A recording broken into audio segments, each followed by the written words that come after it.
On the internet, there we are. What? Who's not going to talk to you again? I was talking to Ken Wein. Well, Ken's never talking to me again. So. Oh, Ken's never talking to you again. Ken, why are you not talking to Taliesin ever again? He won't say. Or you can. No.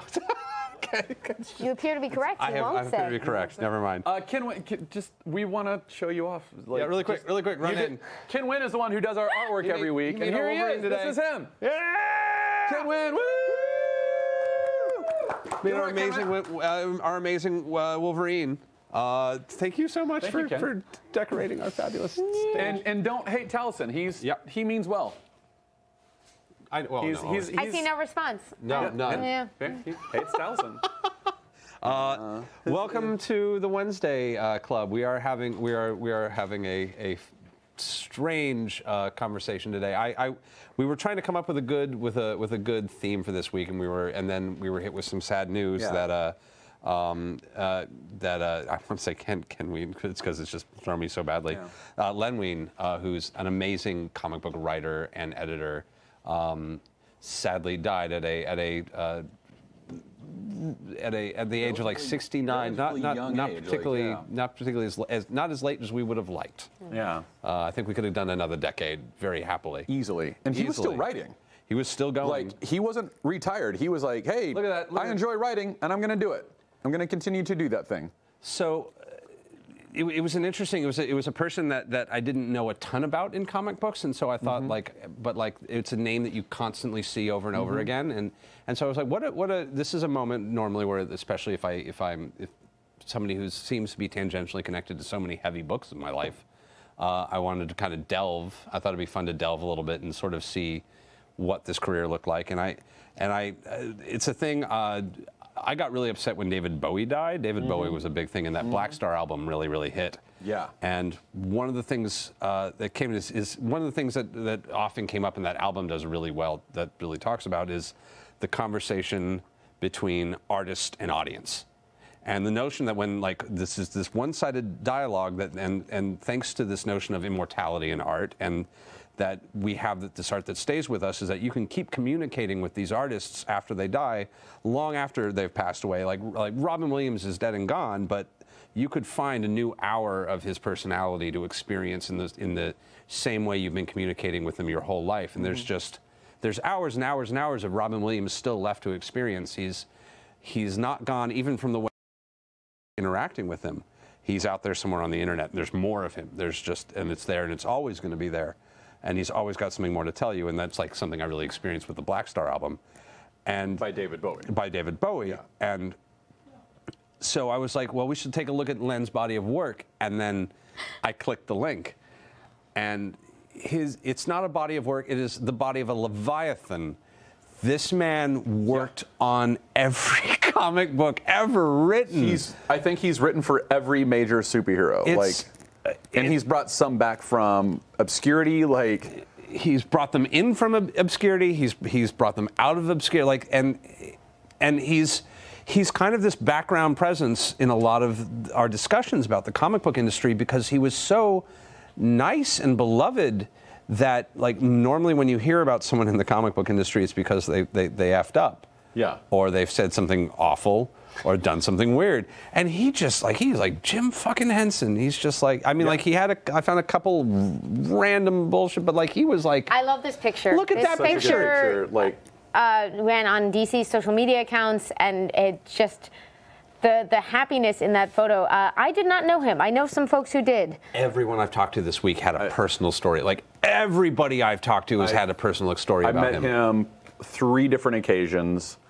Had a couple of email conversations with him about coming on the Marvel show that I do, because Len Wein invented Wolverine.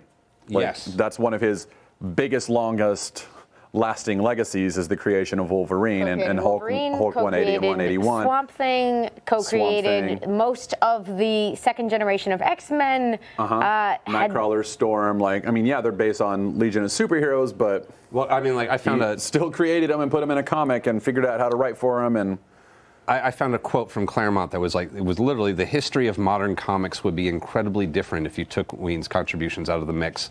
The fact that he doesn't get credit for it half the time is disgraceful. That sounds like Claremont. We owe a lot of what we are, certainly on the X-Men, to Len and Dave Cockrum. And that was So just not really a story, but just like a sort of like reflection.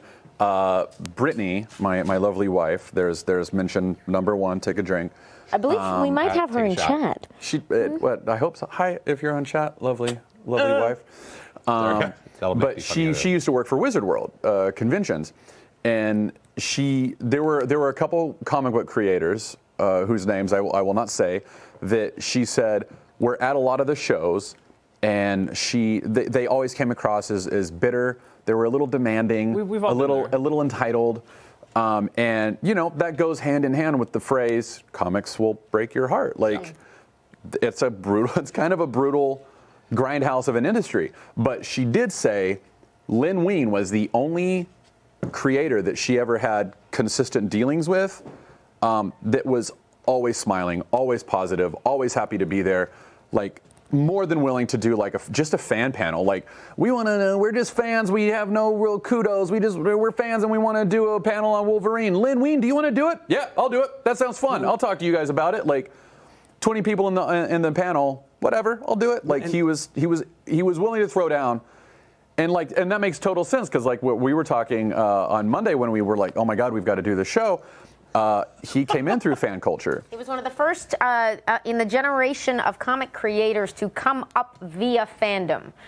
We've talked in the past a lot about sort of the growing role of continuity and sort of this generation that came in that was paying attention to the history in a different way than the people who went before. So Len Wein, who would spend the rest of his life as a writer and editor and wrote a couple of notable sort of histories of the DC universe, especially, that role as sort of like torchbearer and curator and person who added a ton to the landscape, it was quite the list. It is. I may just quickly, I tried to fit it on a card, and it got weird. Like, it's a lot. It's a lot. It's a lot. And that's probably not all of it. This is truncated a little bit, because I had to I originally just tried to do an individual issue copy paste to sort of make a graph that I could follow, and it kept crashing Google Documents, and so I had to Yeah, a lot. Brittany is in chat saying Len Wein was the most amazing guest at any convention, the nicest, kindest creator.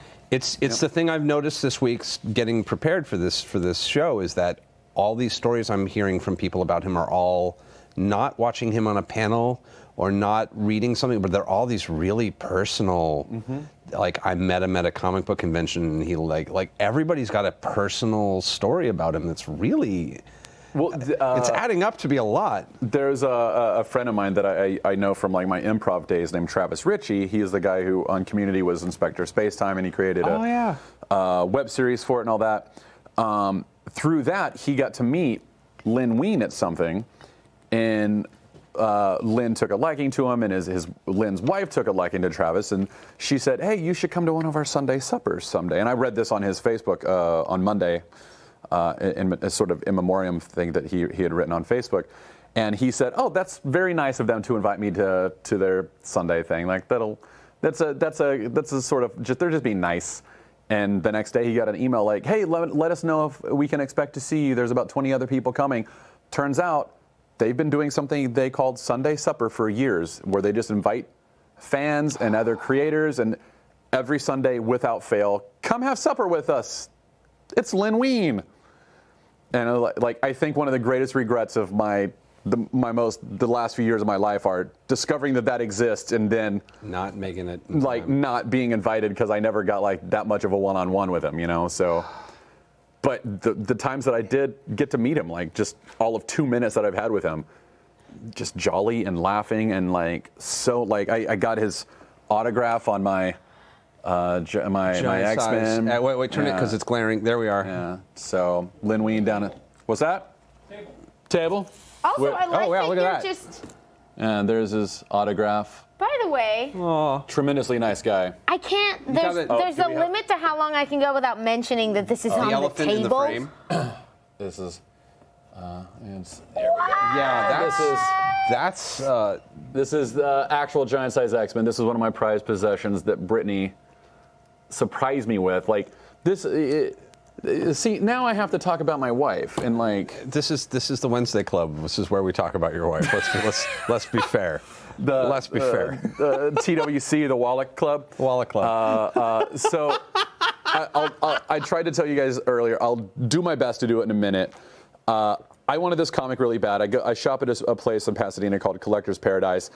When I first started shopping there, after Brittany and I had first started dating, because they had just opened the shop there, I would go in every day, and this comic would be in their case, and it's like $600 whatever dollars, and I was like, oh my God. Shouting, "Don't talk about me, don't." I don't know if you want to, but Symphoria says, please talk about your wife, so just take both of those into account. There's only one you're going to have to answer to later. I know, but I'm not talking about her. I'm talking about this story. Where... She's shouting, no, no, no, no. All right, I better not. All right. That'll be a bonus alpha exclusive. Yeah, we'll do an the Wallach exclusive. But she's thank you, Brittany. Out of the blue, no Christmas, no birthday, just surprised me with that. Magical. I was like, I love you. So like, I'm looking at a partial list of characters that he is credited with at least helping to create, and I mean this is such a mountain of work. I mean, let's talk about the Holland family, the Swamp Thing universe that he helped with, which we're all very big fans of. Abby, Alec, and what? Side note: Brittany Wallach says, "Okay, fine, tell the story, bro." All right, do it. Go for it. The chat was not letting her get away with this. All right, do it. Super duper fast. So I show up after 3 or 4 months of going in there every single Wednesday and seeing it and saying the exact same thing to it. You're going to be mine one day. I go in one day and it's not there. And the clerk, socially awkward, wonderful man that he is, through squeaky voice cannot help but exclaim, "I love you and Brittany so much." And I was just like, why? Like, why? Like, thank you. We love ourselves too, but like, why are you saying that? He's like, I'm trying to figure out if I can tell you something. I'm like, is it about a gift? Then don't. Did Brittany get me he's like, yeah. I'm like, just stop right there. Let my girlfriend surprise me, because she was my girlfriend at the time. She's my wife now. So later that night, get together with some friends that she's also close to, and she comes over and surprises me with that. But you had a whole mislead. You were telling us before, you had convinced yourself that it was a different. I thought it was probably like the first appearance of Gambit, which I think is like also cool. Uncanny X-Men 280. I want to say something 281, 287, something like that. And that was a comic that they had in the shop, and I'd always see that and be like, that would be fun to own. But that's the one I wanted because of Nightcrawler. Both of those were gone, so I was like, well, there's no way Brittany is going to buy me that. But $100 for Gambit, that's pretty rad. Cool. So I showed up, and it was Matt Mercer's place, and I was like, hey, dude, I think Brittany bought me like a cool gift. And he goes, what do you think it is? And I was like, I think it's the first appearance of Gambit. He goes, okay. She called me about it. She was excited about it. Do you mind if I tell you that it's really not that cool? Like, you should probably temper your expectations. And I was like, oh, dude, that's really good to know. Thank you so much. Because like, I don't want to be disappointed when she shows up and it's not what I was expecting. He's like, yeah, exactly. Just tone it down. It's cool. Like, it's a cool gift. You're gonna love it, but it's not like Gambit. And I was like, awesome. And then Brittany shows up with the one comic outside of Strange Tales 110 that I want. And since then, for Christmas, she bought me Strange Tales 110. So now I have the 2 comics that I've always wanted, thanks to my lovely wife. So this is a very expensive book, and this is a very special book. If you've heard us talk about the X-Men before, this is about the most impact you can make only technically writing a single issue of something. Yeah. The X-Men were a team created by Stan Lee and Jack Kirby in the early 60s. They were weirdly, despite their massive importance to all of us now, they were successful, but they weren't hits compared to the Avengers and the Fantastic Four in the early 60s. Yeah, they were not a sales bonanza like every other title Marvel had. They were at the bottom. So they ran for a good while, 60 odd issues, I think. Sort of. We keep looking it up and forgetting. And then they went into reruns, which was a real thing. They literally just reprinted old issues but until they renumbered them. So if they kept going to 93, but they were all stuff that had already been published. So issue 67 is actually issue number 2. Yeah. It's just with a different cover. And no one cared because no one was buying the comic. Yep. or just enough people to make the reruns worth it, and then not even that. So Len Wein, who had made his way into the comic book industry late 60s, early 70s, done a selection of work. Well, we're doing this out of order, but I got really excited. No, we're there. Orders for quitters. He'd been working gone from a kid taking tours of the DC offices and going to the earliest Comic-Cons and running a fanzine, which I would love to read. With Marv Wolfman. Like the two of them were childhood best friends, and they came into the industry together, which is so cool. Adorable. I know.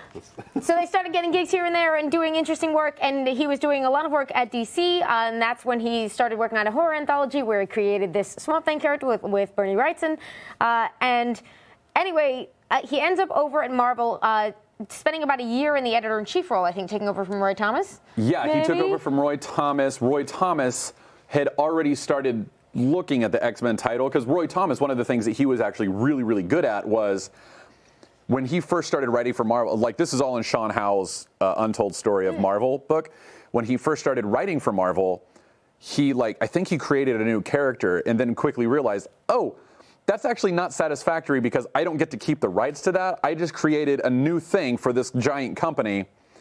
Screw that. I'm going to go back to what already exists and just steal from that.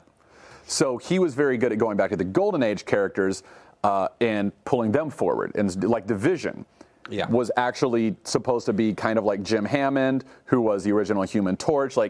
That was kind of his thing. He would go back to the original stuff. Drawing on genuine love for those characters. Exactly. And he loves all of that stuff. A mix of pragmatism. So he was looking back at the old X-Men stuff that they had kind of canceled and was like, maybe we should examine bringing this back.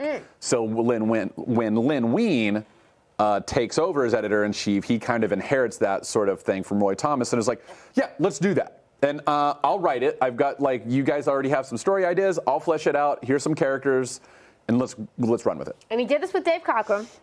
And I don't know at what point we want to get into it, but I thought it'd do it. Let's do it now. I mean, we're here. This is one of the biggest, most important contributions Len Wein have made. This is to comics. I mean, he's made a bunch, but this is a big one. It's totally unfair because I get why Wolverine, us included, is front and center in everybody's remembrances of Len Wein, but the man co-created Storm. No. And Colossus and Nightcrawler. And Thunderbird. R.I.P. Thunderbird. R.I.P. Thunderbird. 2 issues later. But and Colossus. I mean, it's just an amazing collection of characters that they brought out that are all torchbearers. Thank you, Chief. Look at that. Well, and so what you're looking at here, and this is just a cool because we haven't done one of these close looks at something in a while. This is. If you've seen this image without context before, what you're looking at, the blue figures in the background there are the original X-Men. And you can see that the way they're sort of fading into the background while the new team that no one has met before, they've met Wolverine. I think Banshee had kind of... Banshee and Wolverine were the only two, and then Sunfire was also in there. This wasn't all-star team assemble. It was who are these people, and why are they bursting through the images of our familiar X-Men? So you can see the amazing work that's done on this cover. Is this a Cockrum cover, or is this... Yeah, I know Cockrum did the art, but I think it's a Cockrum cover. Seems like. It'll say in that book that you have in front of you. Oh, yeah, good call. We have a book. So I want to point out one of the major things that Len Wein did. And this is another big... There's so many, but let's pick one. I'm still referring to this. We're right in here, Chief, would you mind putting that image back up? I hate to do that to you, but I just want to point this out. I think this is really legitimately cool. So we've got the kids in the background, the X-Men. We've got 5 Northeast America, white kids. Yeah. Right? Mm-hmm. It was a private school in upstate New York. Private school in upstate New York. They're not selling very well. So Len Wein, along with the other editors and writers who were coming up with this, decide they want a more international team. And boy. And so they go for, Wolverine, Canadian. Wolverine was immediately originally his whole pitch was, I wanted a Canadian character. Yeah. He was actually, the whole notion of the Wolverine was to create the hero of Canada. Yeah. So this is his second appearance ever after Hulk 181. They got great responses to the character. They're like, let's put him in an X-Men book. Sure, let's do it. So we've got that. Then, Chief, if you would be so kind as to throw that back up, I appreciate it. Oh, or yeah, we can just do this. I just didn't want to steal this. Oh, no, look, we got a halfway. Look at that. Yeah, we got. Oh, look at this. This is fancy. So then let's. So this is about 25 years, 30 years after World War II. We've got a German down there who looks like a blue, evil, satanic devil, imp, demon. German Catholic. German Catholic. So yeah. So you've got something completely different there. Plus, he used to be like an enemy of the United States. Now, current enemy of the United States, Russia, right there in the middle, silver, still not like a white, like he can be a white guy, but he's typically always silver. He's a sympathetic communist character in 1975. Like he's in the middle of the Cold War, and he's a sympathetic communist character. What? This is insanity. This shouldn't work, and yet it did. And then you've got a Native American, probably the first big, actual heroic Native American character. One of them. Granted, they killed him. Already been a thing at that time. I'm not sure. And who was? The Red Wolf may have already been a thing at that time. I don't know if that was. But like, certainly, there's not a lot of representation at that time. There still, sadly, isn't. But like, look at what he did. Like, and that's a team I want to get to know. Like, what is going on with those misfits? There's two more that are not on that cover too, which are Banshee. Oh, we're gonna get to Storm. Yeah, okay. Banshee and Sunspot. Yeah, I'm leaving. I thought, yeah, like Banshee and Sunspot, which was a Japanese character who was actually had existed previously. We got Sunfire, and then she's got too many derivatives now. And then Banshee, who is like an Irish superhero. Yeah, and then like the only American on the team. Well, like Storm might be a like Storm's tricky. This is why I was holding Storm's tricky. Because Storm's origin is a bit mushy. So Storm, mushy. There are a lot of really valid critiques of Storm as a character. Sure. In that they were sort of throwing things at the wall with a lot of her origins. In that you can point out, like, you know, there's a lot of. I'd love to do a whole thing on Storm at some point, but you also most people will immediately. That's a whole show of its own. Next week. Done. You also, it is basically broadly agreed on that she has been incredibly influential, and like just by putting her at the forefront of this team and letting her like accumulate decades of amazing stories, like she is dear to the hearts of many people. And yeah, is I know there's even like some conversations back and forth about her like swing to punk. In the 80s, with but the like Mohawk and everything, that rocked my world. The Morlock, like her takeover of the Morlocks and her whole like what a. Yes, I have a temporary tattoo on my face, by the way. I'm so sorry, chat. We have glitter tattoo emojis.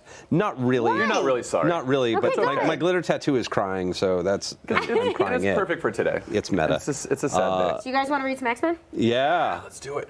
But yeah, sorry that I kind of hijacked the conversation, but like just the cover alone, I think, is iconic for that reason, because it's like they're bursting through like, oh, you think like, yeah, we got these white characters, but look, world, these are a bunch of like, this is international misfits, and it's like every single race and ethnicity, and like, but like this project was very deliberately doing something different, which was cool. Yeah. If I had any critique of the original X-Men, I would say is that they were very homogenous to look at. The costumes were all the same. It was it was like, here's the one that doesn't wear shoes. And here's the one that wears a visor. And here's the one with wings. And after this, when they brought them in, they gave them costumes, which I really like. I like that they like decided that like one was a girl, but they fix it pretty quickly. Yeah, they do. They eventually get around to it. All right, how are we doing this? It's been a while since we actually. I pitched this, but without a plan for implementation. All right, I'm gonna break the fifth wall. Here we go. Excellent. Can we see it? Or? Yeah, can we upside down? Oh, we're gonna do this upside down. Next time I will load individual pages. Chief, do you have a suggestion on how we can read it this way? Here, you guys stall while I set this up. Excellent. We used to stick it in the thing. So one of the sadder areas of this while we set this up is that because of the contract work, we never saw a lot of money from Wolverine. Creation of Wolverine did not make him a lot of money. Later on, under a different different contract, though, with a different comic book company, he eventually made a lot of apparently a nice little stipend off of a character he created called Lucius Fox. Yeah. Which was kind Lucius Fox. Lucius Fox, which was Again, I want to point out a character he's an create. African-American character. He also brought John Stewart to prominence. John Stewart was like, I'm a Green Lantern. Len Wein was like, we can play a lot more with this. I think that's a really important thing to note. I have some characters on this list that we have not gotten to yet. That I'm of the like. Sorry, I'm jumping ahead. I'm just like I love Len Wein so much. I'm really excited to get into.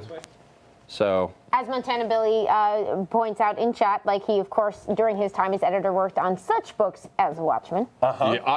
What's Watchmen? A little book called Watchmen. God, everybody's like, fifth wall? Are you breaking time?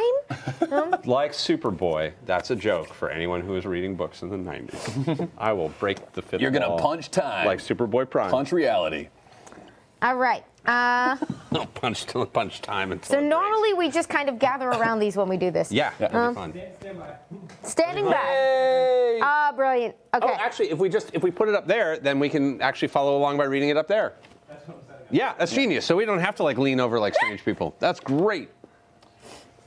I am wearing my X-Men jacket too today because I was like, I noticed. I do love my Morrison X-Men. And you got your Quentin Quire hair. I did. Well, You're X'd out. I'm X'd you out really should do an X-Men episode. Yeah, I mean, like I actually have. There's a couple people I want to bring on specifically for an X-Men episode. So there's like guests I want to like specifically get. Very true. Yeah, Lucius Fox he created. I'll say another one of my favorite mutants, Madrox, Multiple Man, who is the coolest, one of the coolest X-Men. He's so cool. His power is that when he absorbs kinetic energy, he makes a duplicate of himself. And eventually, they made it so the duplicates were actually different aspects of his personality. So sometimes they get weird. That was Peter David. Peter David's run after his X Factor run, where Jamie just got. Oh God! Why did I even go there? Yeah. So Matt, like, what's funny about Len Wein is that he for me he created Nightcrawler and he created Multiple Man. With Dave Cockrum. Co-created, and those are two of my top 5 favorite like Marvel characters. Is Multiple Man and Nightcrawler, and they like Len Wein comprises like 40% of my like top favorite. Oh my God. Yeah, he's worked on almost every, like, I'm looking here, I see, like, everything from Batman, Wonder Woman, Superman, the X-Men, Iron Man, Hulk, Thor, the Defenders, Man-Thing. Like, he worked on... He worked on everything. Everything. Well, everything. On top of all and that... they've actually wrote for a bunch of the animated series and went on to tons of other stuff. He wrote 4 episodes of Batman the Animated Series. What did he write? Do you have that? I think Moon of the Wolf, Off Balance, Blind as a Bat, and Demon's Quest Part 2. Yep. He also worked on the Avengers animated series. He wrote an episode of that. Action Man animated, Beware the Batman, Godzilla the animated series, the Iron Man animated series, and Spider-Man the animated series. And he also, and we're going to get into Christopher Chance, the Human Target, when it is time. It is not time yet because we're setting something up. But it's set up. Chief said we're ready to go. Oh, we're set up? Let's try it. Let's see if this will work. Ooh, so pretty. We'll do like a couple pages. Or at least a portion. I mean, if we can get away with it, we could do the whole thing. But it's giant size. There's a lot of pages. I will double check with legal before we go too deep. But yeah. Can you guys see it? Okay. Yeah. Or can you zoom in a little bit on it, Chief, so we can see the words just a little bit better? Guys, Len Wein, this is not going to work. Dave Cockrum. The grandeur and the glory begin anew with Second Genesis. Well, I'm wrong. I have very From good the ashes of the past. I can't read that next bit. Someone has to jump in. What does it say? I'm just going to get down. Keep it up there, Chief. From the ashes of the past, there grow the fires of the future. Excellent. Len Wein, writer and editor and co-creator with Dave Cockrum, illustrator. Glynis Wein, colorist. John Costanza, letterer. The Uncanny X-Men. So what we have... I love this opening. Yeah, go for it. You go for it. I want to hear your take on it. They're assuming, like, it's the X-Men. Maybe you're picking this up because you know them. Maybe you don't. But they're definitely going to, like, place you someplace familiar to start, right? Wrong. It is Winseldorf, Germany, nestled deep in the Bavarian Alps. This tiny village has hardly changed over the centuries. In Winseldorf, life is gentle, peaceful, for nothing ever happens here to disturb the domestic tranquility. I love this. This way, men! The monster went this way! Monster is it? The fools. It is they who are monsters. They with their mindless prejudices. I'm not a voice actor, Taliesin. I will say, like, we have people on Critical Role who've actually done Nightcrawler, but all right. Oh my God. Monster, is it? The fools. It is they who are the monsters. They with their mindless prejudices. My German went French. They with their mindless prejudices. Perhaps things would be simpler, safer, if I had stayed with the Manrecht. But the life of a carnival freak is not for me, not for Kurt Wagner. Let them come if they must. Let them try to kill me. Oh God, my fucking German's going all over the place. Went so Austrian. Fuck it. How are we doing? Do we want to continue? Yeah. Oh, okay. At least if I die, it will be as a man. Ironically, the astonishing leap alone lends doubt to Kurt Wagner's humanity. We've got him now. Come down, monster. Come down if we burn you down. And his hideous howling, like that of a baying beast, denies it completely. Go away, you fools. I have done nothing. But the only response the cornered misfit receives is one he had hardly expected. They're utterly mad. Their threat was serious. They'll destroy their entire village to make certain that they destroy me. And for what reason? I came among them only to learn. Yet all I've learned thus far are the ways of blind, unreasoning violence. Well, if that's all that those who dwell in the normal world have to teach me. God, look at that frame. What's that? Look at that frame. It's so good. So good. Oh, sorry. I'm taking. God. I will show them that I will learn my lessons well. Very well indeed. Howling wildly, Kurt Wagner. Well, I don't need to do a terrible German Howling for that. wildly, Kurt Wagner plunges through the thick of the mob until the sheer weight of its numbers carries him down. They have him! They have him! Quickly brings the stake! Oh, man. Now, monster, we will be rid of you. Now we will. And remarkably, they do. Stop. Yeah. Was? They're not moving. What has happened to them? I happen to them, Kurt Wagner. My name is Charles There we Xavier. go. You did this to them? But how? Why? You take Kurt. I heard you say you'd come here to learn, my friend. I am a teacher. I run a school for gifted youngsters such as you. A school for mutants. Dun dun dun. Mutant? Yes, I have heard the word. Much better, Kurt. You are a mutant, Kirk. I can help you find your true potential. Can you help me to be normal? After tonight's misfortune, Kurt, would you truly want to be? Perhaps not. I want only to be a whole Kurt Wagner. If you can make me that, teacher, I will go with you. Let's call it Is there a better 3 pages introducing the central metaphor of everything the X-Men is than a person despised and hunted for being different, whose initial and pretty reasonable response is to fight fire with fire until somebody shows up to offer them a better way and explicitly says it's okay to be who you are. You can be the best version of yourself, but you don't have to, like, how did you nail it so hard in 3 pages? 3 pages and like And that's one of his cut first. to opening credits, and it's a show I've said yes to. Like it's like their opening credits. I'm in. Yeah, and then it goes on, and then what's great about the Giant Size X-Men book is that it then goes to Wolverine, then to Storm, then to Colossus, and like you see 2 to 3 pages of each character's introduction, who they are, at like not what their power is. You get that. We still don't know Nightcrawler's power yet. He's like been introduced. We know he can leap, and he looks weird. He can leap really high. He already owns his own costume, which is a little weird, but we're into it. A little weird, but sure, go for it, Dave Cockrum. We're on board. But He's from a circus. They plant that right away. Exactly. He's from a circus. But it's also in Germany, a whole other place, and that's where Charles Xavier just shows up, and it's so good. It's so good. It is essential reading. If you're a giant Marvel fan, that is an essential book. Like that's a top 10 essential. You have to read this. You've got to read it. You got to give it a read. Yeah.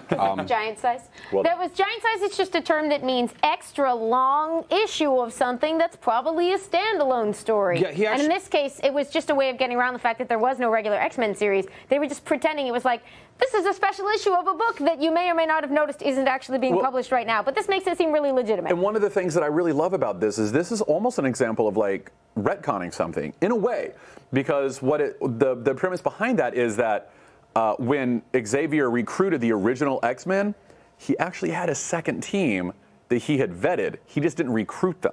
I hate a bunch of those retcons. Yeah, That's fine. I'm just saying, like, that's what where this book is coming from. Is there was a second team? The X-Men are in peril. They need saving. So yeah, that's what we find out. It's basically the origin of the Young Avengers. Yeah, Xavier's gathering a bunch of these mutants because his original team has been captured or under mysterious circumstances disappeared, and someone has to go after them, which is a fantastic we way want to mention to like round up the cavalry. The X-Men. A living island. Krakoa, the island that walks like a man. Not like a woman. It's like a man. Yeah. It's a completely different. No, like he's wearing the spurs. sexes walks completely differently. Although eventually Krakoa has now joined the X-Men, which is he's the school grounds for Wolverine and the X-Men. Yeah, Jason Aaron. Yeah. He's now just like the school grounds that mildly irritate. Which is great. But the X-Men roster of Angel, Beast, Cyclops, Marvel Girl, and Angel. Did I already say Angel? Whatever. Yeah, and kind of Havoc and Polaris, and sometimes Havoc and Polaris. Completely changed as of Giant Size X-Men. Changed the roster as of X-Men 94 for like 10 years. So that's the team. Successful. They brought back X-Men and they just picked the numbering up where they'd left off. But they ended up blending bits of the old team and the new. Yeah. So Cyclops is in this issue as part of the new lineup, sort of explaining that they're going after his friends. But Jean comes pretty quickly back into the team, right? She's backing around and she's back and forth. Yeah, they form X Factor with the original team. Yeah. Later on, like 6-7 years later, something like that. Which was weird. And it was like, let's get them back in really ugly uniforms and see what happens. Yeah. And have a weird premise of we're going to pretend to be mutant hunters, but really we're not. But really we're not. You can see how that made sense. Yeah, no, I'm like, we got there. They had proton packs for a while. It was really weird. It was like, that's how they were hiding Angel's wings, is like he was the character who always wore a backpack. I can't take off my backpack. Well, it's not because of my wings, I swear. I really actually like the X Factor book that was the one after that, the Peter David one. Yeah, I love that. That's where I fell in love with Multiple Man, by the way, because I was like, this guy's really cool. He's a one-man army. You remember the Peter David X Factor? I've read pieces. I need to sit down and do a proper read. And he did a couple of runs on X Factor. Yeah, he's done like the one I'm thinking was the Guido Multiple Man. Strong Man. Strong Guy. Strong Guy. That's right. Strong Guy. Havoc, Polaris. Shatterstar was X-Force. Yeah, it wasn't Shatterstar, but and it was kind of like the first issue I remember was entitled "Cutting the Mustard" because Jamie Madrox had a gag mayonnaise bottle jar that couldn't be opened, and he was just kept trying to get people to open and he was just laughing watching everyone try desperately to open up a mayonnaise jar that he had super glued shut.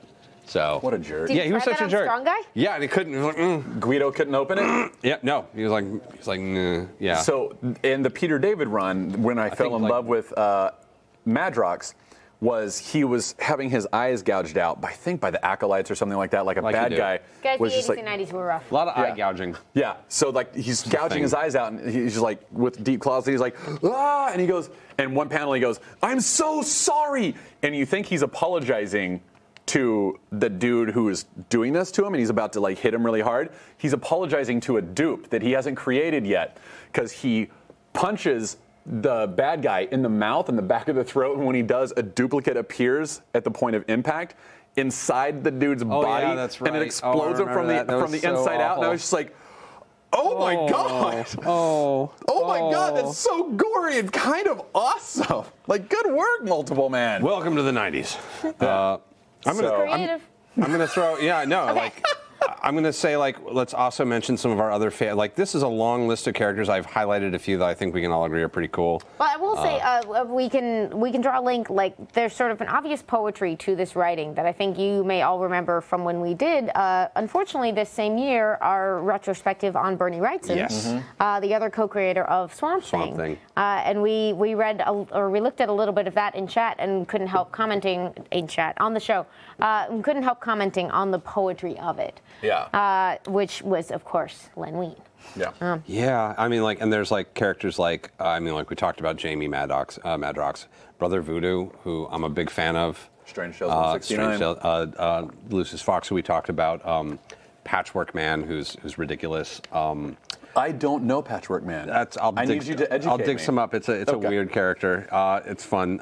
Amanda Waller, apparently, who's See, that blows my mind because Ostrander did Suicide Squad. Yeah. But Amanda, like I think Amanda Waller I'm gonna have to go back earlier. and reread those earlier issues. There's a really dumb Marvel villain that when I was a kid was one of my favorite entries in the Marvel Universe Handbook, Will-O-the-Wisp, because his name was Will-O-the-Wisp, and I'm like, oh, prepare to be robbed by Will-O-the-Wisp, and I was like, this is the dumbest name ever. I loved it, and he wore a green bodysuit with like a little power. I can't It was a remember. He was a phasey. Spider-Man villain, right? He was a phasey. He had phasey powers where he gets super like intangible. But he was So like Shadowcat. yeah, he was like Shadowcat, but Patchwork Man, what is there going we go. on? House of Secrets, man. Yeah. Oh, everything you need right there. It looks like a Carry On Screaming movie. I love it. An epic of life and death. I love it. Oh Human my God. Fly. I mean, like some of these characters are so Cheetah, Clayface. Wait, what? That's Apparently. one of the Firebug. versions. Yeah, he one of the introduced, versions. like Oh my Clayface 3 or God. something like that. Copperhead Constrictor. I mean, there's so many fun, weird. Did he invent the Serpent Society? I get the distinct impression that he probably had a hand in it, or like because there's a lot of the snaky kids from there are in here on this list. Again, like it was too big of a career to really get a handle on for this episode. No one can read this much in 1 week.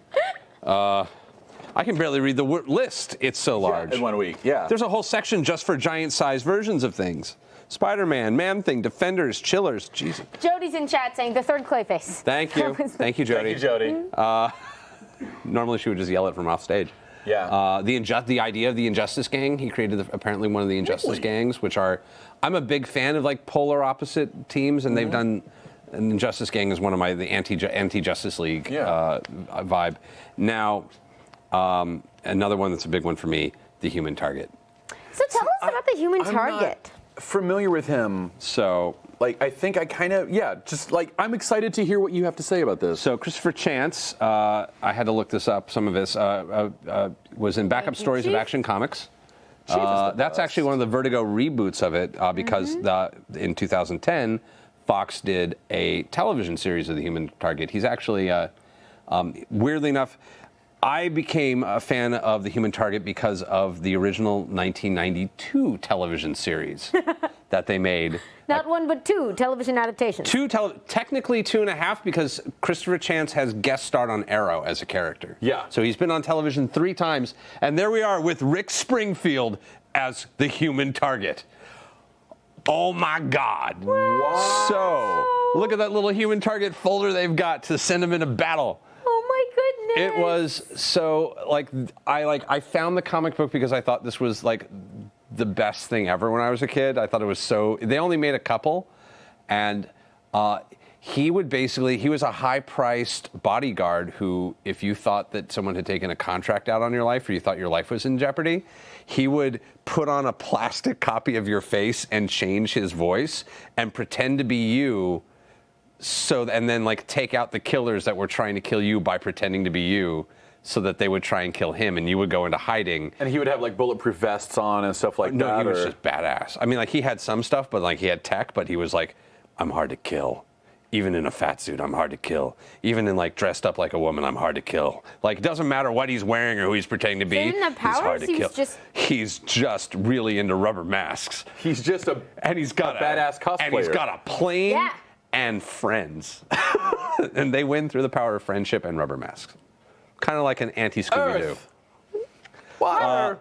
Wind. Rick Springfield played him. What more do you? And so there was also a 2010 reboot that went, I think, 1 season.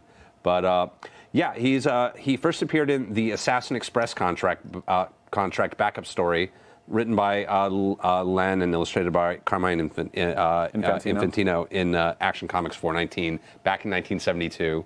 And I've always been such a fan of this weird, I love that they did a Vertigo version because it's such an interesting idea of a guy who's just like both like that blank that he's like that good of an actor and he just decides to let people shoot at him for a living. It's so great. Yeah, like the only thing I've ever known about him was in Arrow, where I didn't see it. Like, let me know. When does it come on to Arrow? Yeah, no, like bring it. last season, when Oliver Queen is mayor. And I can't remember who's trying to kill him. Someone's trying to kill him, and he knows that like there's an assassin out to get him, like a Deadshot level doesn't miss assassin. So he knows about this guy. It's Christopher Chance. Yeah. He knows about this guy and employs him to impersonate him. So Oliver Queen Prime goes into hiding. Christopher Chance comes in, pretends to be him the entire episode, and then gets assassinated towards the end. And Oliver Queen doesn't tell his team, I think. Like, if I remember the episode correctly, he doesn't tell the team because it's a liability. So he just straight up lets him die for him? No, he's wearing bulletproof everything. Okay.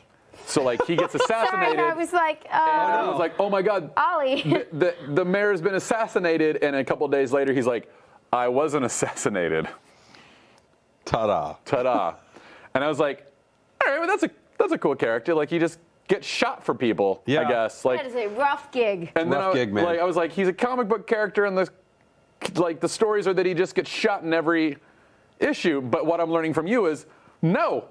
He beat the shit out of the people before they could pull the trigger. Sometimes they shoot him, sometimes they don't, sometimes they think they got him. They've done it every which way but that's lose. a way better story than what I was imagining. Cool stuff. Mommy Pen is in chat just shouting, Oliver never tells the team anything. That's fair. That's fair both on television and in the books. Like, Oliver Queen is a terrible communicator. I think that we can all if we can all agree on anything today. If we learned anything, it's that Oliver Queen doesn't know how to communicate or share his feelings. By the way, we're going to be doing our 5-minute chat, our 5-minute topic at the end of the episode.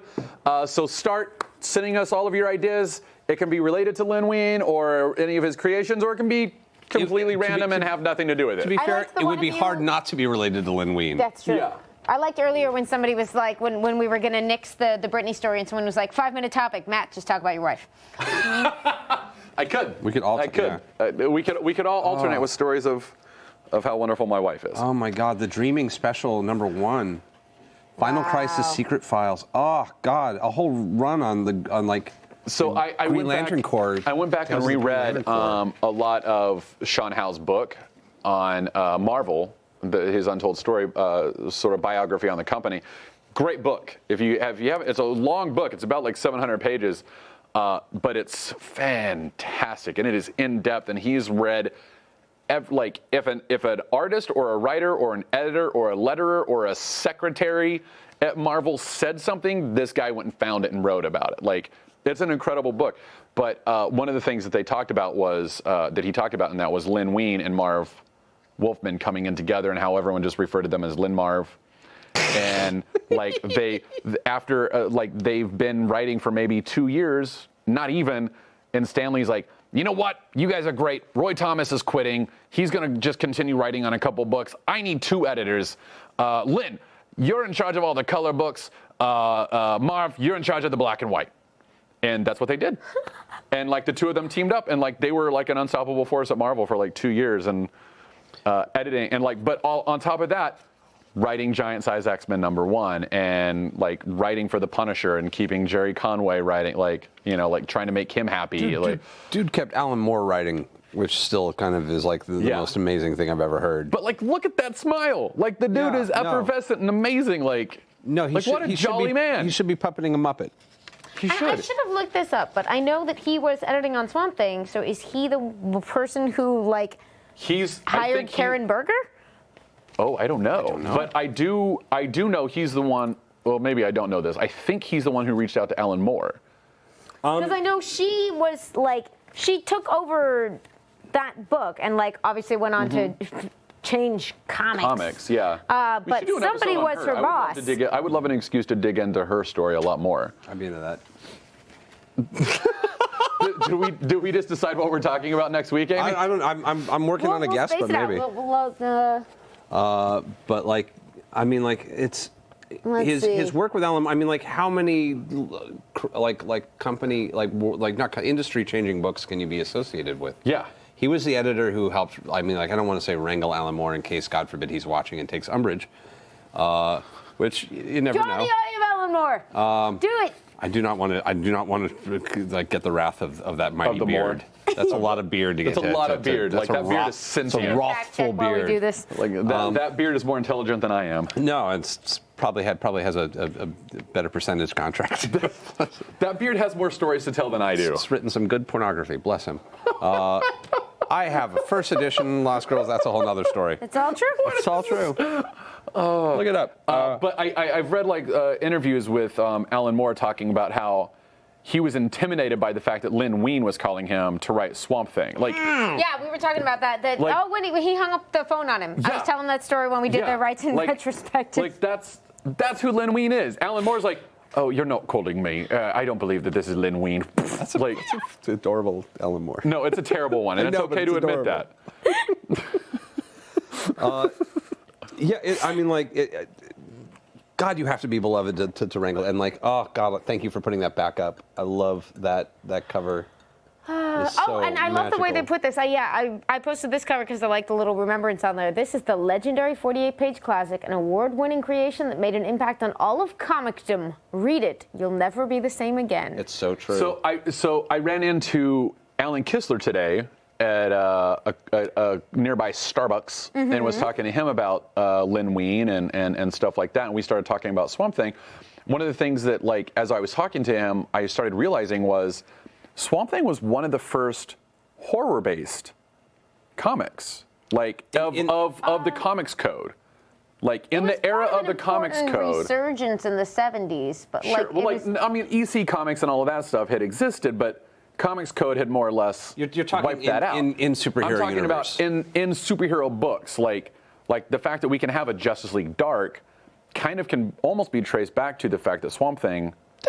It was certainly one of the most important creations to come out of that. I mean, it's House of Secrets 92, so there were 91 horror anthology in terms of it being that preceded it. It was just in canon superhero. I guess over time, because like if you start looking at that, it's around that exact same time that you start getting Doctor Strange fighting eldritch horrors. You get Werewolf by Night soon after that. You get Dracula. You start getting Blade. Like all of that stuff, but Swamp Thing, as far as I can tell, is one of the first big horror comics. Resurgence.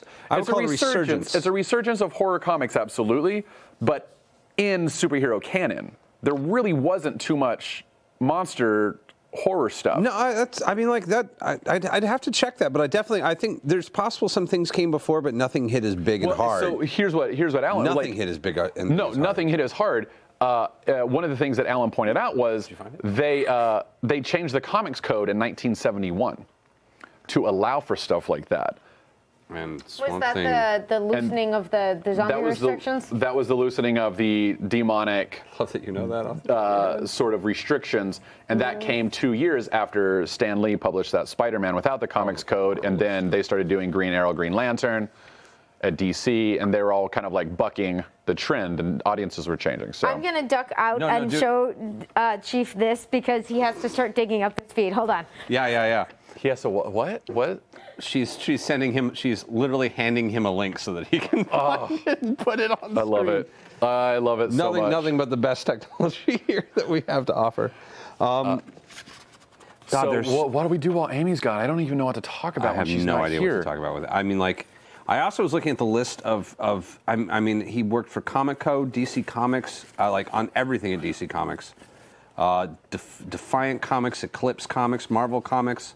I mean, he made his way around to everybody. He got over to DC before Marv Wolfman did. Marv Wolfman took over editor-in-chief for the Color Comics after Len Wein left, and then Marv Wolfman got a little bit frustrated by the Marvel system, so he went to DC, but Len Wein is the one who helped get him over there, and Marv Wolfman did Crisis on Infinite Earths over at DC, which is also kind of changed. Like Len Wein, even though he didn't write Crisis on Infinite Earths, I mean, he had like a hand here and there. Well, and was he editor at that time at DC?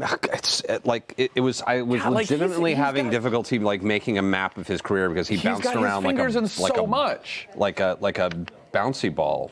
His name really, sure, he didn't create the Fantastic Four. We managed to put together a DC Comics episode, and this is the one where continuity finally broke, where I'm like, I don't understand continuity of the real world anymore. Yeah, I don't understand Len Wein continuity. He did too much.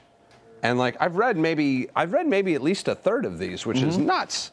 I was also, the interesting thing also is editorial. I've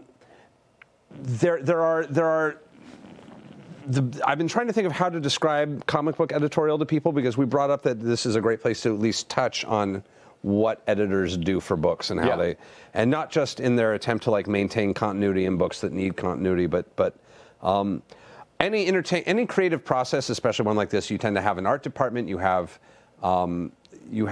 writers, or like writers are almost ubiquitous. You have usually a writer, a director, and an art director or cinematographer. And in comics, the cinematographer is the artist, the writer is the writer, and the editor is the director. And it's kind of and directors are kind of the people that make sure that all the pieces are coming together smoothly and are coming together as bringing all of these creative people together to make a cohesive whole and make sure that no one hand is going off in a direction and doing something the other hand can't handle. Yeah. And making sure that everything is consistent in form and feels like a single piece and not 6 people kind of adding parts to a car and hoping that it runs. And like I know like a lot of people have the notion of like a movie director is this person who's kind of the end all be all, but like the power of directors changes depending on the medium. Like being a movie director is one thing, but like being a television director is like you have no power. None. Like that's all the writers. Like the writers have all the power. Power in television, and the directors have all the power, or directors and producers have all the power in film. And the editor, there's like an interesting equilibrium between writer, editor, and artist in comic books, where it's like one of those really collaborative. It's an impressively collaborative reality where everybody really has to take care of each other and deal with the health of everyone else, and to make sure that the art all comes together appropriately. And so the editors have such a contribution to the books of just making sure that that the writing is going to hit the art in a way that's appropriate, and that you're not going to be having the writing. There's magic in finding the right team, and there's another magic in bringing the best out of them. Yes. Which I guess it makes it funny, like that we read that bit of Nightcrawler saying, like, if you can make me the best version of myself, I'm in, because that's essentially what an editor does much of the time. Yes. Take the good and improve it. Find the place where things fit.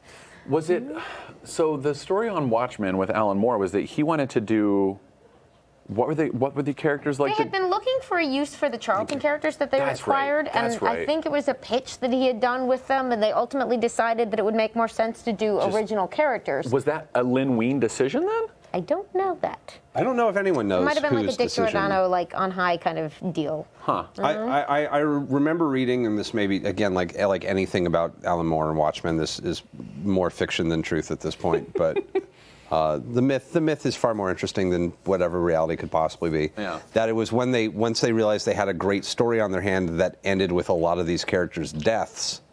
They're like, well, we just bought these characters. Let's not kill them. Let's just make some new characters that we can just like live for 12 issues and then go. Yeah. So I think that was kind of the like, you're really going to kill them at the end of this? No. Here, could just change the names a little. And so Question became Rorschach, and Blue Beetle became Owlman, or Night Owl, and yeah. It must have been a very interesting book to edit, considering that it was extremely late. Extremely late and dense.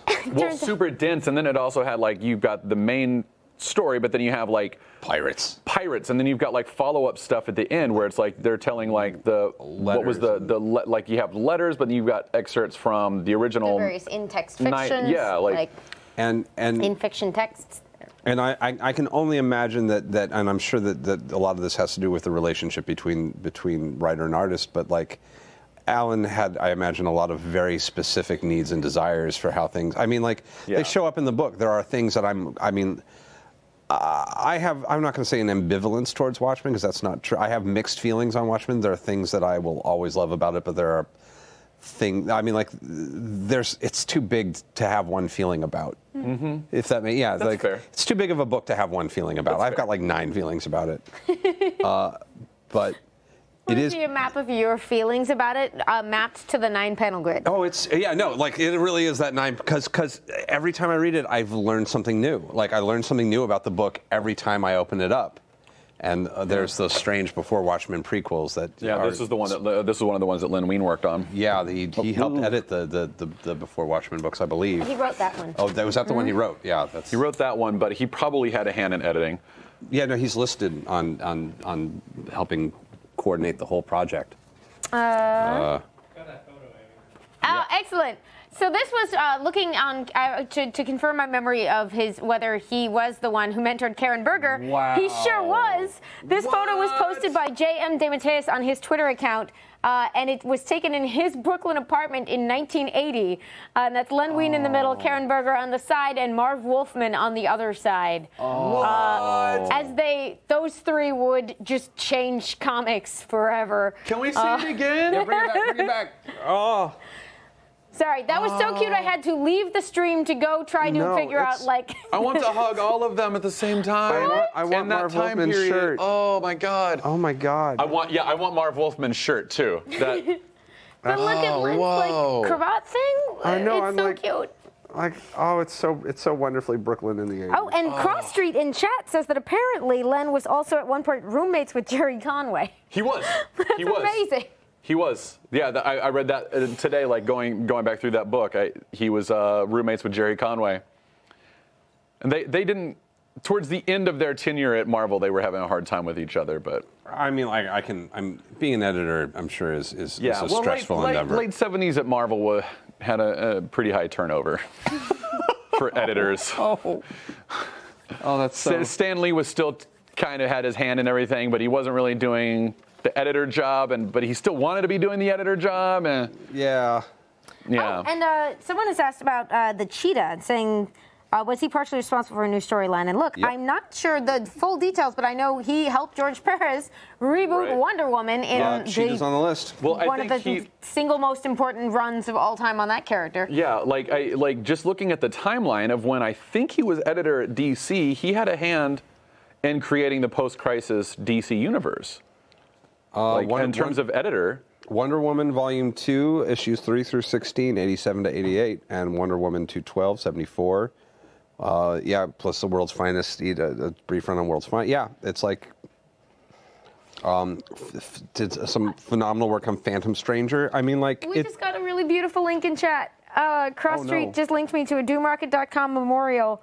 And I'm not just going to read the whole thing blind, but I do, go to this link because it opens, Richard Rubenfield is writing a remembrance, and it begins, I first met Len on July 31st, 1965, at which time Len would have been less than 20, right? Wow, yeah. He would have been, 18 maybe, at the first Academy of Comic Book Fans comic convention hosted by Dave Kaler and held at the Hotel Broadway Central in Greenwich Village, New York. Oh my God. Wow. Yeah, they'd become charter members of a New York-based group of comic fans named TSOS, short for the Illegitimate Sons of Superman. Also included future comics luminary and early Wein collaborator Marv Wolfman. I'm going to be finishing this link later. Thank you so much, Cross Street. Wow. That's delightful. Oh, my God. That's amazing.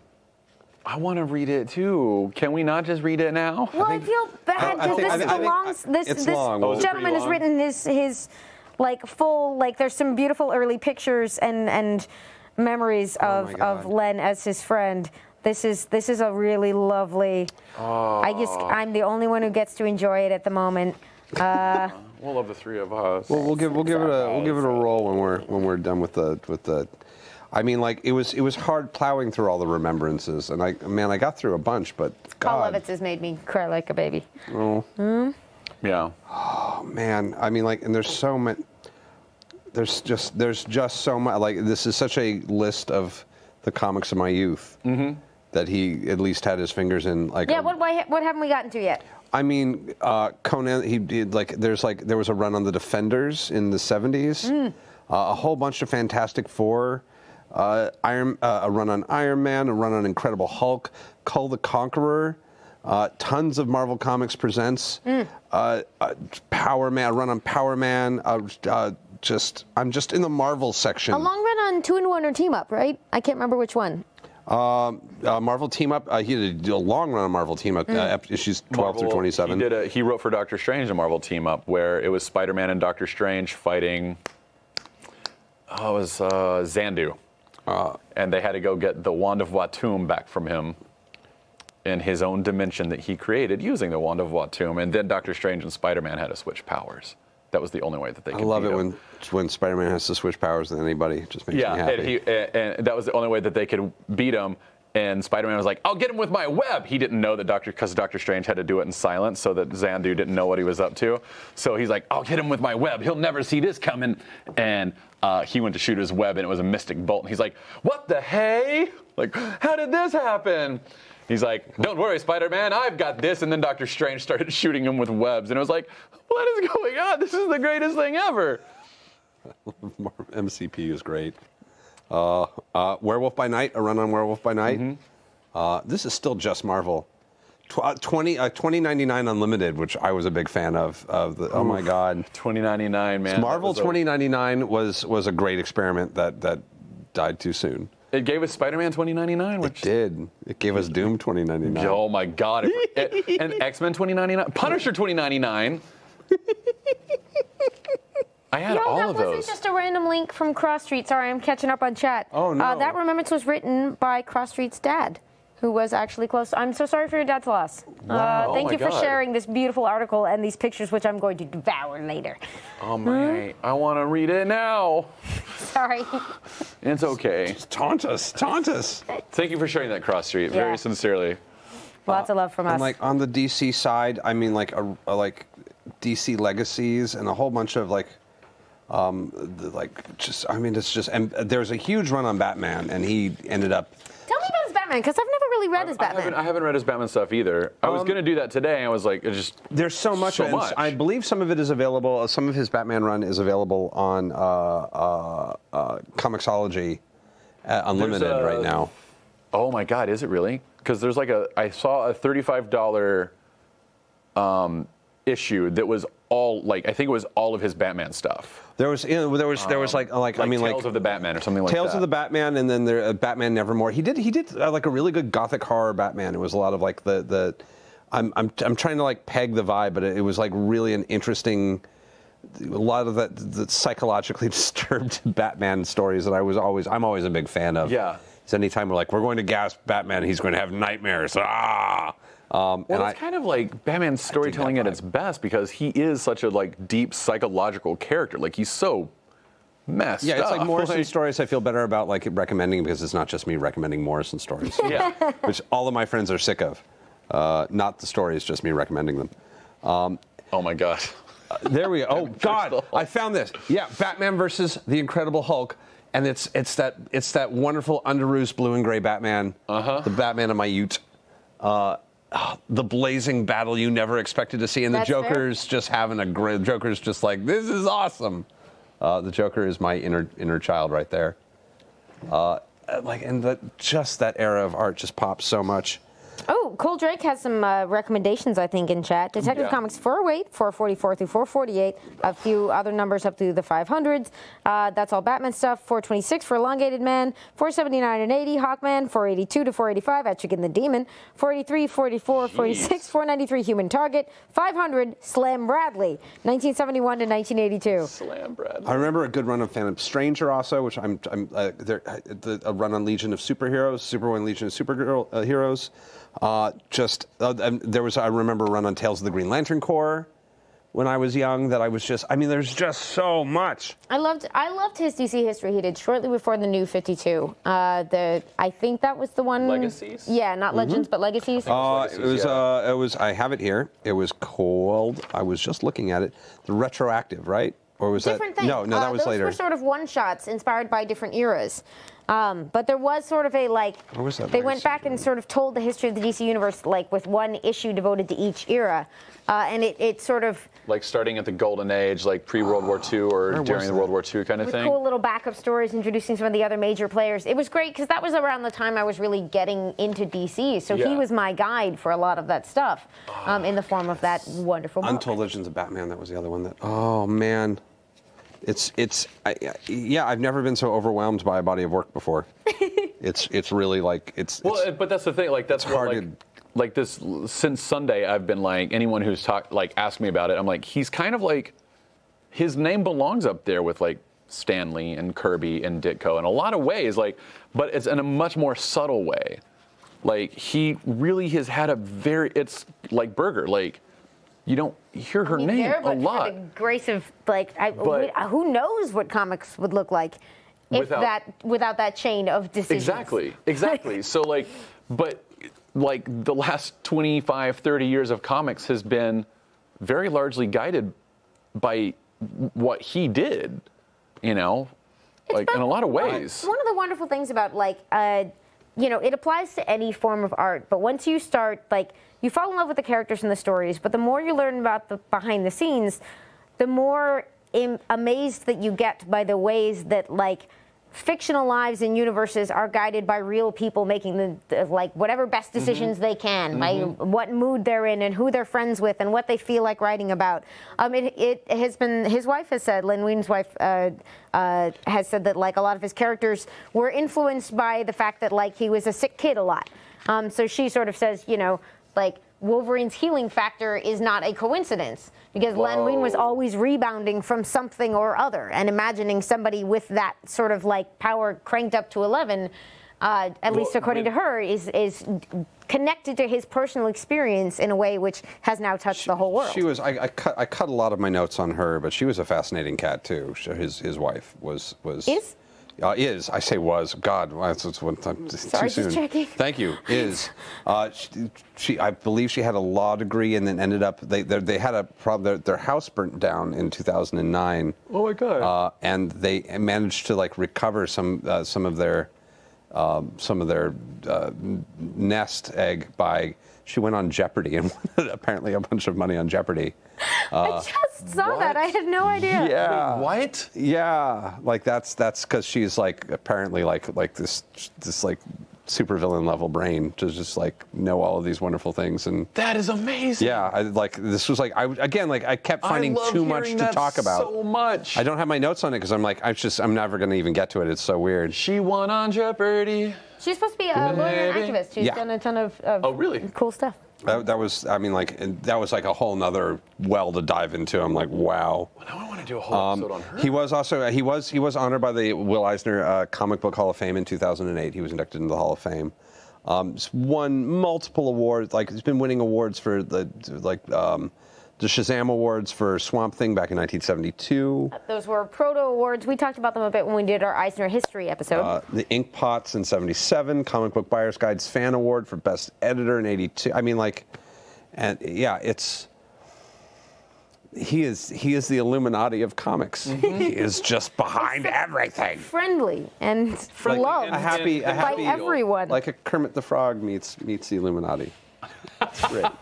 Henson, if he was the Illuminati. Henson, which he kind of is, to be fair.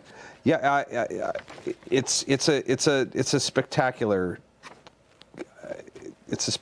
collection, and a spectacular. Just to clear up, we have had someone. It was a while back on Alpha Wizard Sales was asking. Who was that? Wizard Sales? Oh, Wizard Sales. Okay. Wizard Sales. Hi, Wizard Sales. The head said, I've read Watchmen, the condensed version upon which the movie is based. Terrible movie, according to this one. What other Watchmen comics are there? And just to quickly establish, there's sort of a big split. The original Watchmen, you probably didn't read a condensed version in terms of being edited down. You may have just meant, I don't know whether, like the collected edition of the original 12-part miniseries. That is the standard text that is Watchmen. Much, much later, 20, 25 years later, they decided to go back and do a series of prequel comics.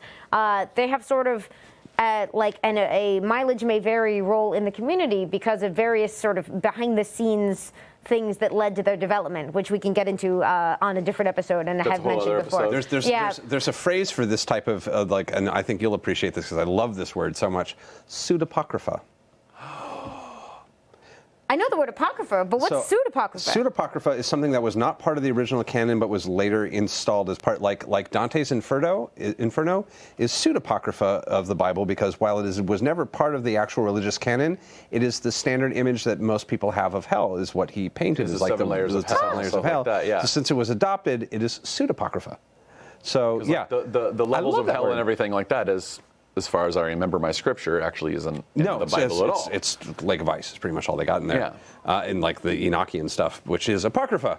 But since he was like later, and since these prequels kind of came later and are kind of their own thing, they can be considered pseudapocrypha. which is such a wonderful, wonderful phrase. It is. Pseudapocrypha is an excellent villain or hero name. Pseudapocrypha, soon to be fighting Mother Panic in the pages of Mother. Jody Hauser, make a villain named Pseudapocrypha, you don't have to please. Do that. I still love you. No, it's okay. No, you do actually have to do that. We make no demands on you. You're perfect. I know you're watching. Uncle Luke says a nicer word than retcon. Retcon's a very nice word too. But. Retcon, very much the way Dante retconned the Bible a little bit, which is kind of fascinating. But I don't think he meant to retcon the Bible. No, I think he was just like, I'm going to write a poem about this. He ate some funny mushrooms and weird things happened. Yeah, fair enough. Some moldy bread and it got weird. Oh, it's so long. But yeah, like I like the idea of like it's something that you can take as part of the canon, but you don't necessarily have to. And it's. I was prepared not to like it. It was one of those books I was when they were doing the prequels of Watchmen, especially because of the creators' rights. There's some really sticky creators' rights issues around the Watchmen books. The Watchmen books have a lot of interesting legacy impacts on the industry, and one of them is definitely who owns what and how and why. Yeah. And the original creator would have been much happier if nothing had ever happened, but kind of sighed deeply and. So we're getting into it now. A little, yeah. Just a dip. I know there'll be an Alan Moore episode at some point. Yeah. Oh, is he a big deal? Should we do an episode on Alan? It'll actually just be called like the Beard of Power. The great bearded wizard of Northampton. The great beard of Glycon. No, I'm so pleased. Glycon doesn't have a beard. I know. I don't think Glycon has a beard. I got to double check my mythology. There's an offhand reference in the Buffy comics to the Great Bearded Wizard of Northampton, which has always been my favorite way. Wait, are you serious? Yeah. Like when did this happen in Buffy? I'm sorry, we have to stop. In the Buffy comics, like there's just an off. Okay. Yeah. I was like, wait. There's an offhanded reference to. For the record, those Buffy comics are really good. A lot of them are really good. There's some of them that are a lot. Like there's a few runs of Buffy that are really fun to read. They had done. Dark Horse had been doing Buffy comics for years, but they. A few years after the show ended, they officially came back to do a season 8. Yeah, and they're now on season 11. But like, there's a lot of good stuff in there. Okay. There was like some good Angel, and they did some Frey stuff. It's everything. Frey was amazing. Frey precedes all the rest of that, but they tied her into canon like on the show before that even ended. Briefly. Okay. Just by, like, there's an artifact canon link that sort of makes Frey in there. And so when they went back to do the official continuations, they ended up doing, like, a flash forward and bringing Frey into those.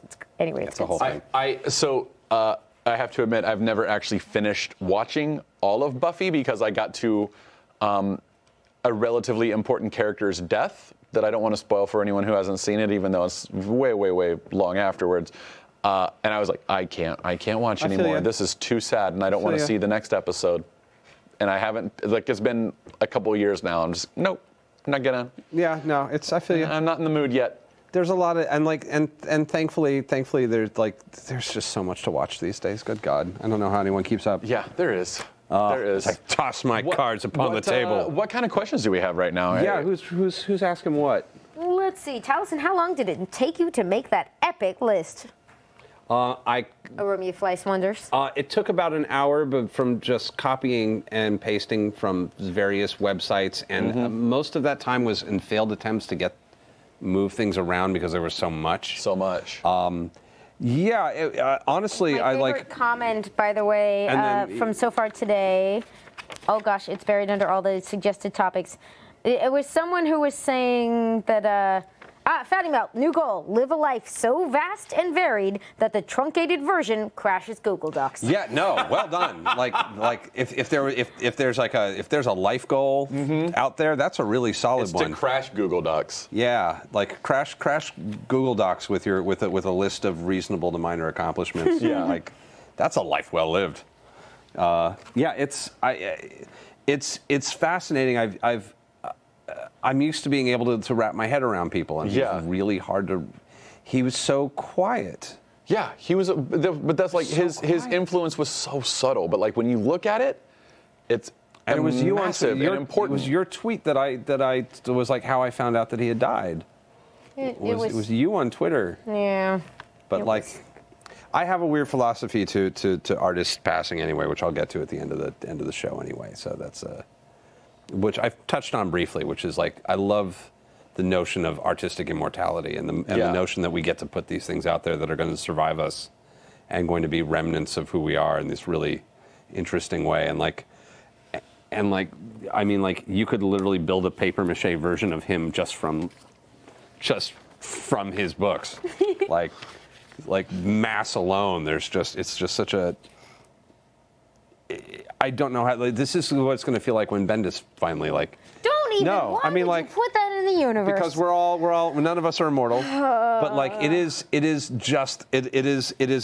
a difficult view to take. Like, it's just like seeing the planet from space. Yeah. Of my whole childhood, and like, they blend together, and it was like, even the few that I managed to read in my time, I was like, I skipped a bunch just because, like, oh, I remember reading that when I was 15. Yeah.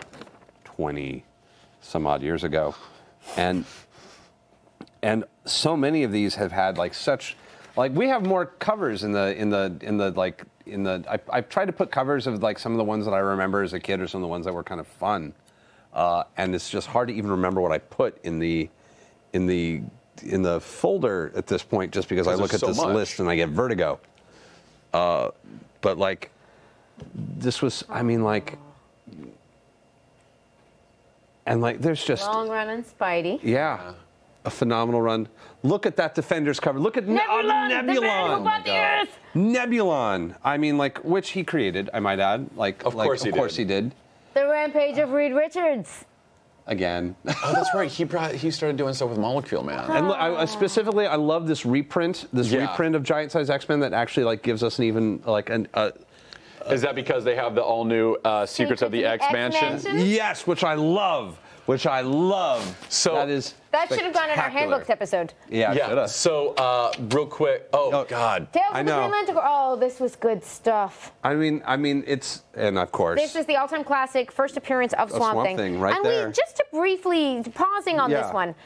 Because I hope if you haven't seen our horror episode where we talked a lot about Swamp Thing is one of my all-time favorite comics. And I knew that the Len Wein, Bernie Wrightson run was well regarded, but I was reading it just because I had heard that the Alan Moore run was so good, and I was like, well, I feel like being a completionist about this, so I'll check out the 70s ones just so I have a baseline. I'll even drop Joshua Dessart in there. Like, there's some good stuff in here. Yeah, like I was picking it up just to be like, well, this will be the cool, like, historical baseline before I see, like, the brilliant reinvention. And as it turns out, the Alan Moore stuff is brilliant beyond belief and just life-changingly good comics, but I was stunned how good the original run of Swamp Thing by Len Wein and Bernie Wrightson was, which was greenlit based on the wild success of this House of Secrets one-shot. They came up with this sort of tragic Swamp Man character. They got the green light to do more stories about him. They redeveloped his origin a little bit and then started to tell these sort of perfect fairy tale and mythology horror stories from the early 70s with some of those beautiful art you will ever see and just deeply poetic impulses all over that story. Gothic as fuck. It just, it's sweet, sappy. Oh, it's such good stuff. It is so much humanity in the monster, so much monster in the man. Just. Arcade. But, yeah. Friggin' Anton Arcane. Yeah. Who's like one of those villains where you're like, you cringe when you see him. Yeah.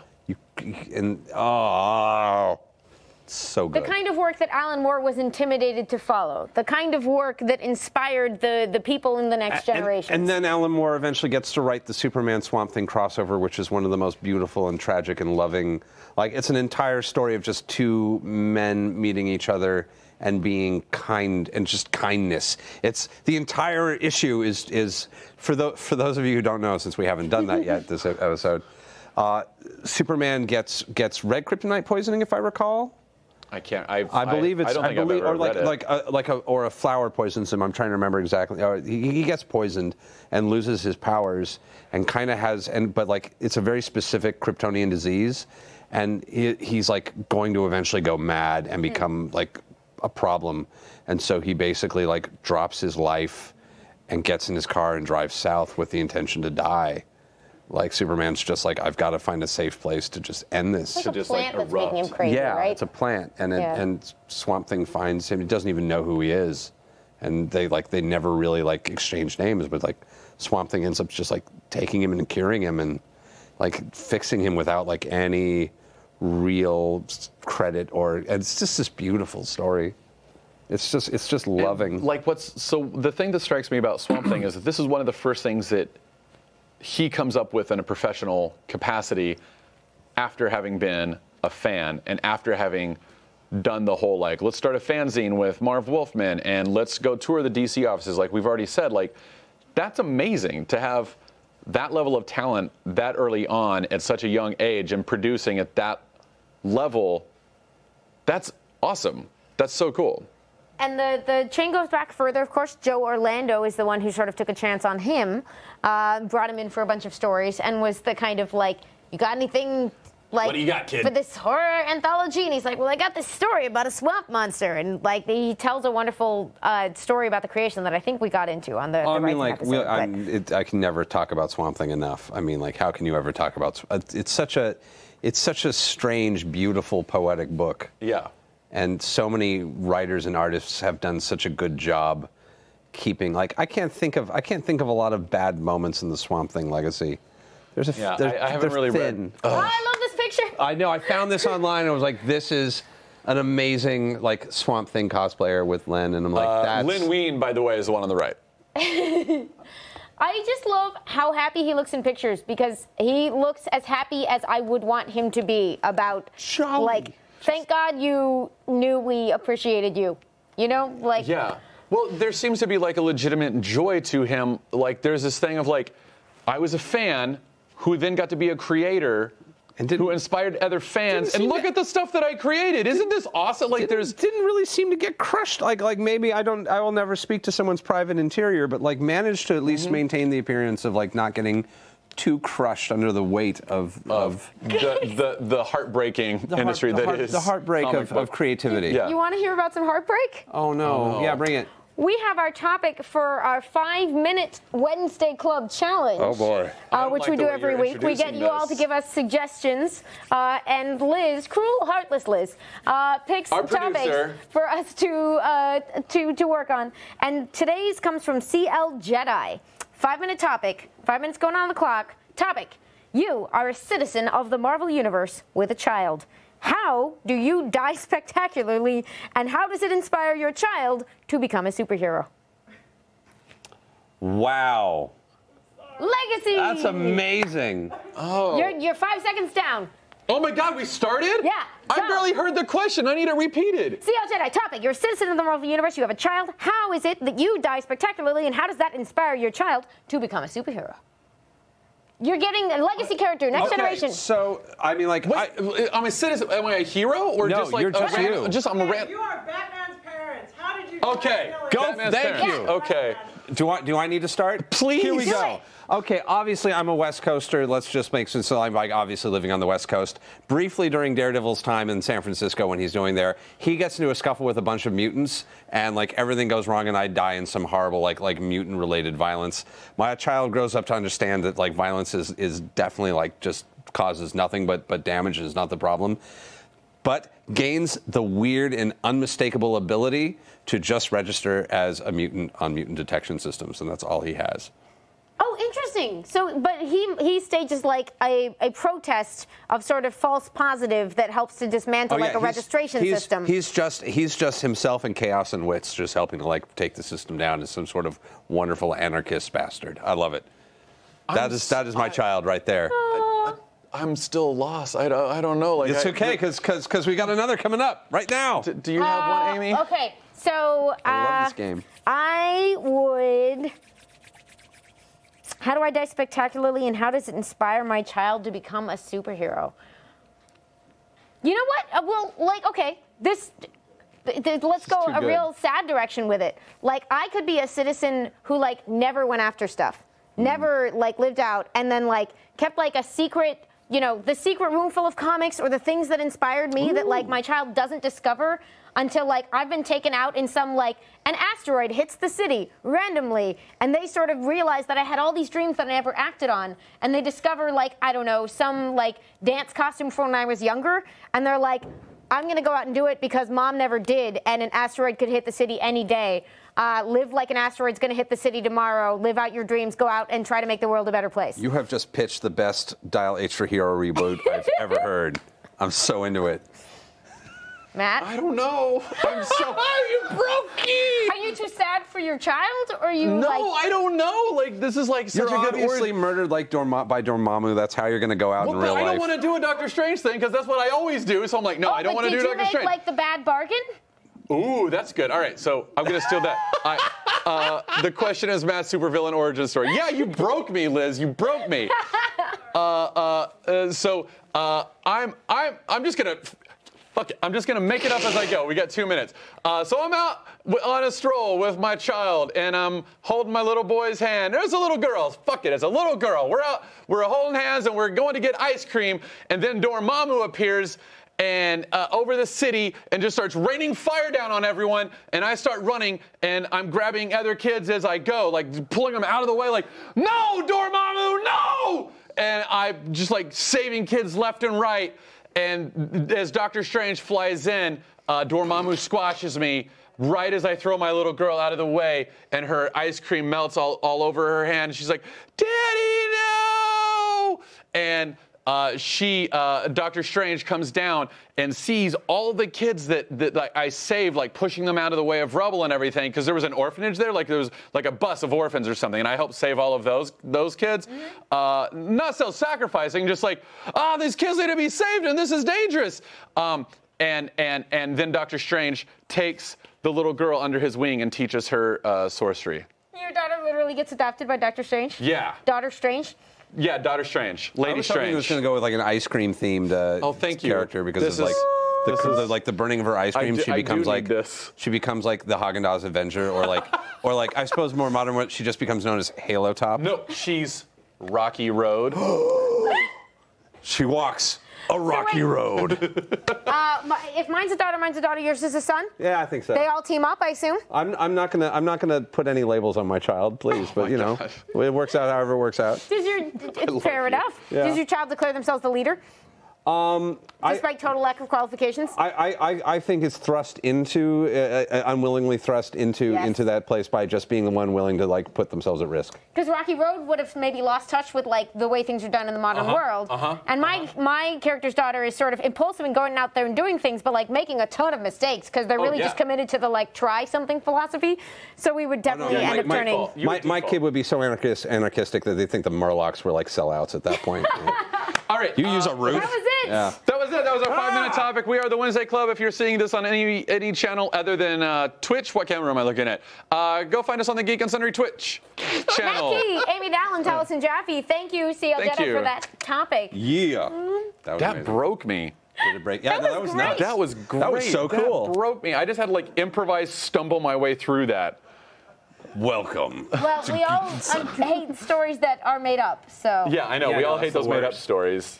The made-up stories are the worst. We only have a few minutes left. I'm curious if there's anything else that, any other questions people want to get in, or any other like works that they'd like to plug, or things that they want to add. There is something that I want to throw out about like 2 things about Len Wein. Just toss this out there. We're here. We're talking about the boy. Len Wein is the reason I do what I do, in a lot of ways, because Nightcrawler is the reason I got to read comic books. Yeah. And like without. Like, maybe it wasn't Len Wein, but he was the editor, like, at the time. So, I have to kind of point to him unless it was, Roy Thomas, and we just never knew it. But, he was part of the team that made the character. He was a giant part of the team.